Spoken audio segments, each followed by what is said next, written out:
today. That's a wonderful group. I have my jacket on, not because I'm wanting to make a quick getaway, but it's kind of chilly in here for me, so I see a lot of you still have your jackets on too. So, well anyway, I think it's going to warm up a little bit with all these, all of you sitting in here. Okay, well, we're here for a good reason today. I want to welcome the Dayton, Ohio Ghost Hunter Society. They were formed in late 2007. They have investigated several private residences in the Miami Valley as well as these historical locations. The Poasttown Elementary School, the Century Inn in Glendale, Ohio, the Patterson Homestead in Dayton, and the Imes Homestead and Pennsylvania Caboose in Trotwood.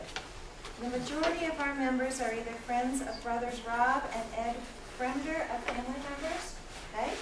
And we are small, tightly, they are, I'm not going to say we, they are a small, tightly knit group of investigators focused on discovering the truth behind Dayton's paranormal hotspots. So, I welcome, we're really glad you're here today. I'll start with a little analogy for you. Okay, how many people, by show of hands, like to go fishing or have gone fishing? Okay, how many of you enjoyed it? Hunting ghosts, investigating the paranormal, it's a lot like fishing. You got to know where the good spots are, where there's a history of a haunting, or where the fish are going to bite. Conditions have to be right for fishing or ghost hunting. Quiet, usually dark.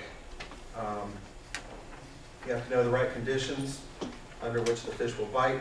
You have to know under which conditions the ghost will talk to you and interact with you. You have to have a proper setting, like a haunted house or a place that has a haunting. You've got to be aware of what's going on around you. There's a lot of dangers out there, hunting ghosts in these old rundown abandoned houses and mental institutions and whatever. You can slip and fall in the water, you can fall out of the boat fishing. You have to be very patient. Just like in fishing, you're not going to get a bite the first time you cast your line. Hunting ghosts is the same thing. You're not going to get a response in 5 minutes. It takes several hours. You have to have the right equipment and know how to use it. Just because you're paying for the privilege to fish, like in a pay lake or like most places, unless it's a private residence, they charge for you to go hunting for ghosts. It doesn't automatically guarantee that you're going to catch anything. With that being said, I'm going to now turn it over to Patty. And in case you haven't figured out, I'm a talker. Yeah, I don't like to talk in front of people. I'm This is Rob. He's our founder. And his brother Ed is in the back corner. He's the other co-founder. And I'm Patty and Mike. We're the sum of the group that's here today. There's probably about 10 of us roughly now. We go up and down in numbers. 8 active. So, as she told you, we're going to go over today who we are, so how we do our investigations from start to finish, how they come to us and how we go through our processes, the types of equipment and how they're used. A few of our Dayton investigations, the Patterson Homestead on Brown Street, the Imes Homestead of Union, or in Trotwood on Union Road, and Patty's Hollow at the Eagle Reserve. Okay. And at the end, we're going to open it up to questions and everything, and we'll hang around and talk to if anybody has some private things they want to talk about. We're more than happy to discuss them with you. So, who are we? There was a group in Dayton called the Dayton Ghost Hunter Society. We are not that group. And the reason why I want to point that out is because they had a tendency to be very hokey, very fake, and they made things happen that didn't happen. We, if you've seen taps, are a lot like taps, and we don't do anything to make things happen. We're not antagonistic. If something is there, it's going to happen for you, and be nice. These were people at one time too. They're now just in a different form. So we like to be nice to them and let them come to us if they're there. If they're not, if it's something physical, we're going to try to find that out too. We started in 2007. Rob got about 10 of us together. We sat down at the bar. Best place to do it. And ate and drank and talked about ghosts and what we liked and talked about show ghost hunters and things like that. And we decided, yeah, that's what something we wanted to try to do. And our first place was a place in Pitt City, a house, had a lot of history to it. Pitt City is on the old National Trail. It was part of the old canal system. So there's history in the area. We took the house's history back to the early 1800s when it was first built, the whole area developed. So we found out everything that had to do with it, how the builder had fires and things like that, mainly deaths. And so we could tie some things that could possibly be going on in this particular house to that.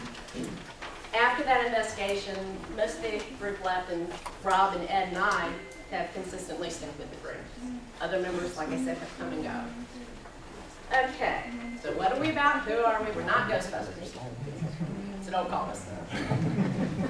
Okay, if you do have something that is residing in your home, in your place of business, or wherever, we're here to help you figure out what or who it is, if it is in fact anything. If it's not, we'll show you what it is that's making you feel that way. Okay, but we'll help you to coexist. If you definitely want it gone, we'll help you try to find people who can help them move on. But that's just not our area of expertise. We're here just to find out, debunk, and do that kind of stuff, you know? Typically, most entities are friendly. The only real negative energies you're going to get are your poltergeists, and those are coming from a living being.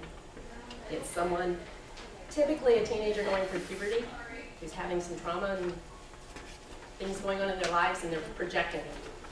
And the more they're trying to work through that, the more aggressive that projection can become. So that's your negatives. Or if you antagonize, which there are groups that do antagonistic things, they'll yell at spirits, they'll yell at things and try to get them to do things, and don't do that. We don't do that. Okay? Those were people too. Yeah.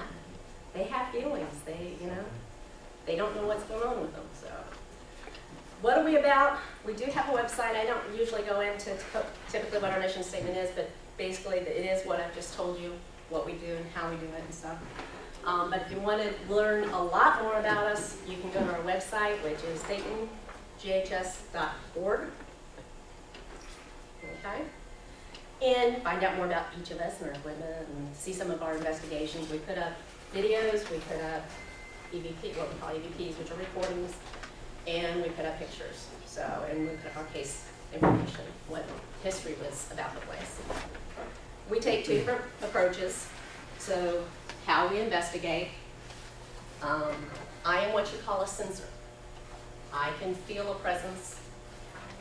Basically, if I go in, it's kind of hard to describe. It's a feeling.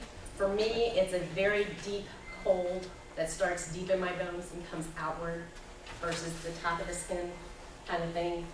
And I had a lot of that at Post Town. I had a little girl who kept hugging me. So it's a very, she actually was making me laugh too. The more I do this, I close myself off for a little bit. At first, I was growing up very open to everything. I wanted a poltergeist talk. I found out what it was, and I said no. I have looked into anything that isn't the explainables, the UFOs. If it's not explainable, I want to know about it. Okay. So I did have that curiosity. For a while, as we all do, we're taught it doesn't exist. It's in your head. So you kind of shut those things away. Everybody has what people like to call the gift. It's how open to it you are. The more I've gotten back into investigating, the more open I'm becoming. Little girl had me laughing. Julia Patterson had me crying, and I'm sitting here laughing and talking, and there's tears running down my eyes, okay? So they can move us in different ways, but those are my sensories and stuff. I'm also a legal secretary, paralegal, so I do a lot of the research and the history of property before we go. I'll look into it and see if there was a transfer based on death. I'll look and see if I can find anything that may say there was a death with a home. We Google, we do all kinds of stuff, so it's really good. Then we have our disbelievers, not quote truly disbelievers, it's believe it when I see it. Prove it to me and I'll, you know. So they're the true debunkers. They go around looking for, okay, where's the water pipe that's doing that, you know? That would be Rob, that would be Ed. Mike, which way are you? I think I'm on the line. You're starting to sense more, aren't you? So. a couple of my guys are starting to open up their senses, and it's like really cool to see them go, is this what it really is like? So those are kind of our ways of getting into it. We, yep, that's that part. Let's go next. How do we get an investigation? Mostly through our website. We get emails, we get voicemails, or if we're out somewhere like this, or at a restaurant, or different places where somehow the subject comes up, and we get talking about it, and somebody says, oh, I have this happening. Would you guys come out and look at it? You know, so that's basically how investigations come to us. We have a case manager who takes all the information through the email and the voicemails, kind of screens through everything to see what might be happening, and they bring it to the group. Rob looks at it, he decides whether or not we're going to discuss it and see if it's something worth looking into, or if it's something we can just explain to them right off the bat. This is what's happening, you're okay. You know. If we decide that it warrants a, quote, pre-investigation interview, then a group of us, anywhere from 2 to 4, depending on the property and who's available, will go out to the residence, the business, whatever it is, and I get to be the talker. So I try to do all of them. I have like a 4-page questionnaire. Ask questions I'm not totally comfortable with, but I have to ask them anyway, because it's part of the thing, and all the groups use them anymore, so. Because in the pre-investigation, what we try to do is debunk them. We take some what we call base photos.